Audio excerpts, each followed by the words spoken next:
Merhaba arkadaşlar, kanalıma tekrar hoş geldiniz. Bugün sizlerle çok güzel bir örgü modeli yapımı paylaşacağım.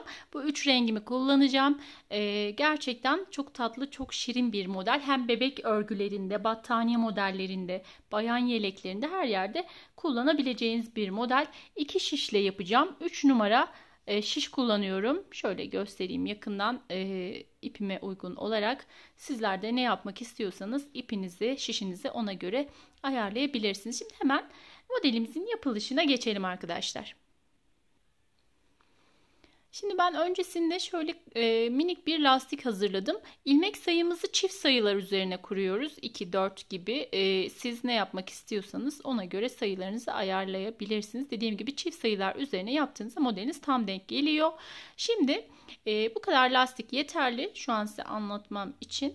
Hemen örgümün arka yüzünü çevirdim. Örgümün ters yüzündeyim şu anda.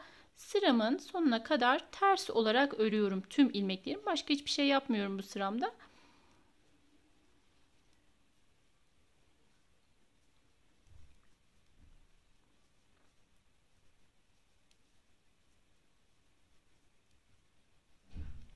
Evet.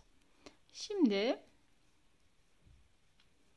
tüm ilmeklerimi ters olarak sıramın sonuna kadar bu şekilde örüyorum.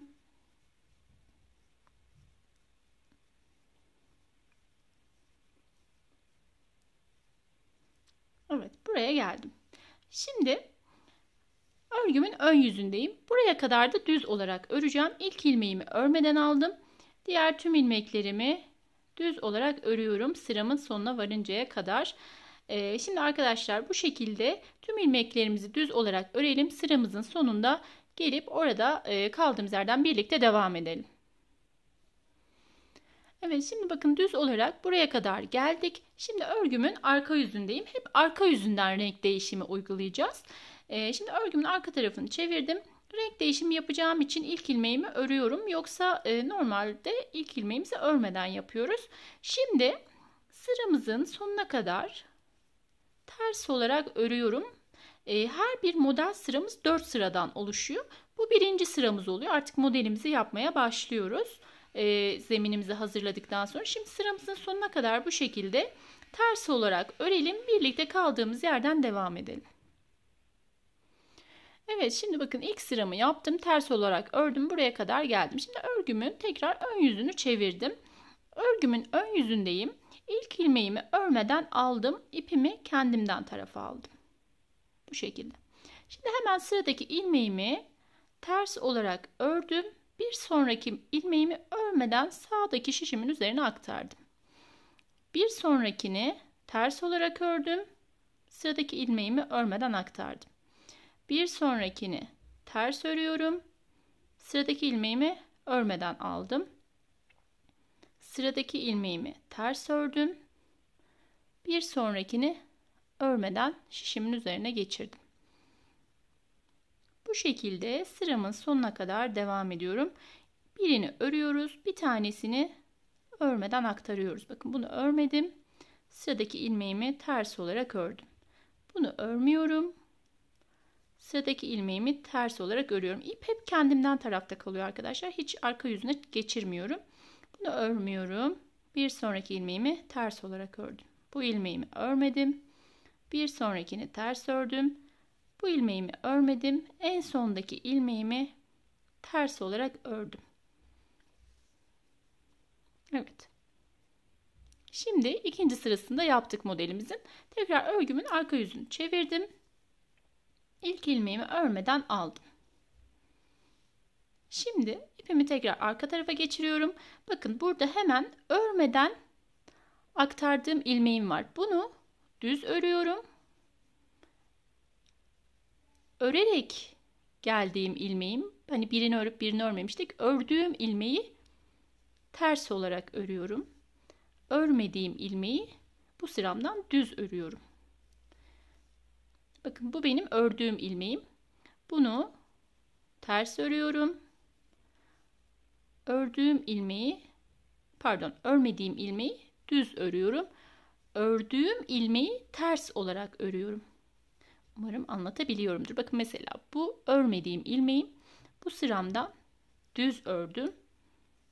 Bunu ters ördüm.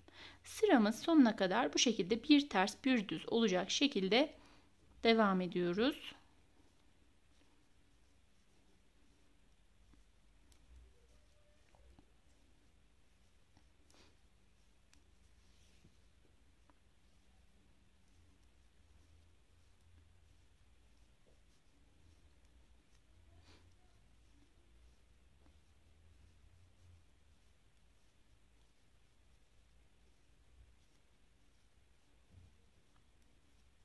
Evet.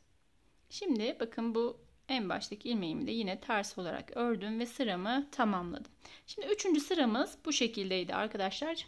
3. sıramızı da yapmış olduk. Bakın modelimiz yavaş yavaş ortaya çıkmaya başladı.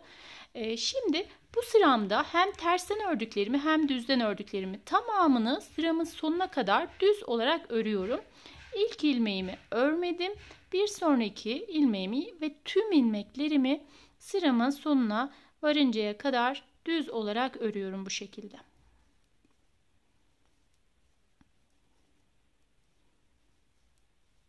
İstediğiniz kadar renk kullanabilirsiniz. Elinizde arta kalan ipler varsa onları rengarenk de uygulayabilirsiniz. 2 renk yapabilirsiniz, 3 renk yapabilirsiniz. Nasıl istiyorsanız o şekilde yapabilirsiniz arkadaşlar. Evet, şimdi hepsini, tüm ilmeklerimi düz olarak ördüm ve sıramın sonuna geldim. Böylece modelimin bir sırası tamamlanmış oldu. Bundan sonrası tekrarlayarak ilerliyor. Hemen burada diğer rengimi bağlayıp geliyorum. Evet, bakın şimdi sıramın sonuna geldim.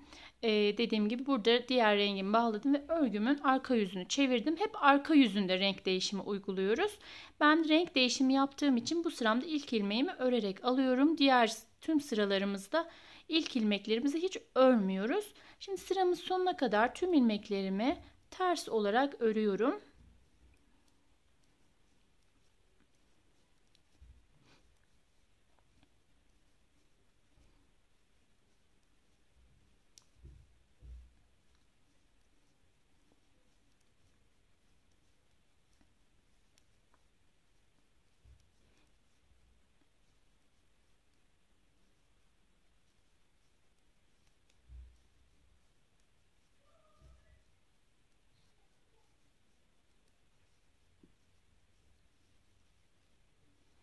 Evet.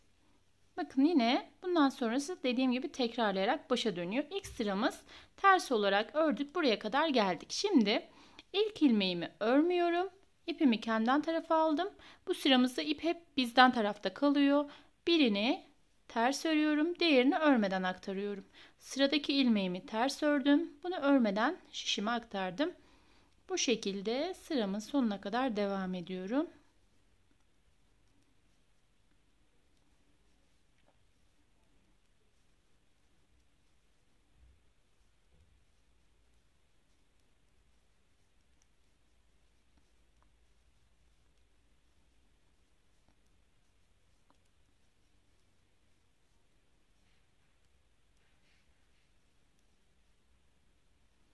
Evet, sıramın sonuna geldim gördüğünüz gibi. Şimdi örgümün tekrar arka yüzünü çeviriyorum. Bu sırada 3. sıramız oluyor yine.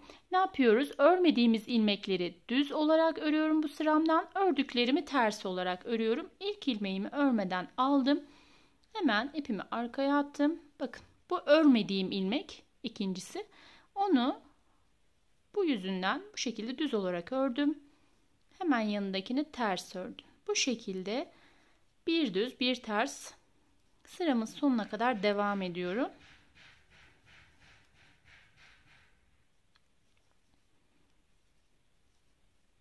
Evet, son ilmeğimi de düz olarak ördüm ve sıramı tamamladım. Örgümün ön yüzünü çevirdim. Bakın modelimiz ortaya çıktı. Bu sıramda tüm ilmeklerimi sıramın sonuna varıncaya kadar ilk ilmeğimi örmeden alıyorum. Diğer tüm ilmeklerimi düz olarak örüyorum. Bu bizim 4. sıramız oluyor. Bundan sonraki sıramızda yine renk değişimi yapıp modelimiz tekrarlayarak ilerliyor arkadaşlar. Hem çok keyifli bir model hem de bebek örgüler için çok uygun diye düşünüyorum. Benim çok hoşuma gitti. Umarım sizler de beğenirsiniz. Ve bu modelin şöyle bir güzelliği var. İstediğiniz kadar renk değişimi yapabilirsiniz. Dediğim gibi elinizde kalan ipleri bu modelle değerlendirebilirsiniz. Ortaya harika şeyler çıkarabilirsiniz. Evet, bakın modelim bu şekilde. Şimdi ben büyük bir parçanın üzerinde hazırlayıp size modelim nasıl duruyor göstermek istiyorum. Ben büyük bir parçanın üzerinde biraz daha örüp size göstereyim. Evet arkadaşlar, bakın modelim bu şekilde. Arka yüzü böyle gayet temiz bir görünümü var. Dediğim gibi bununla battaniye de yapabilirsiniz. Bence battaniye de çok güzel olur bu modelden. Ben çok beğendim.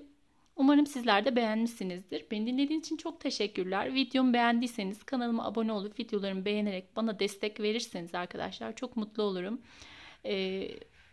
Hoşça kalın, kendinize iyi bakın. Yeni bir videoda görüşmek üzere.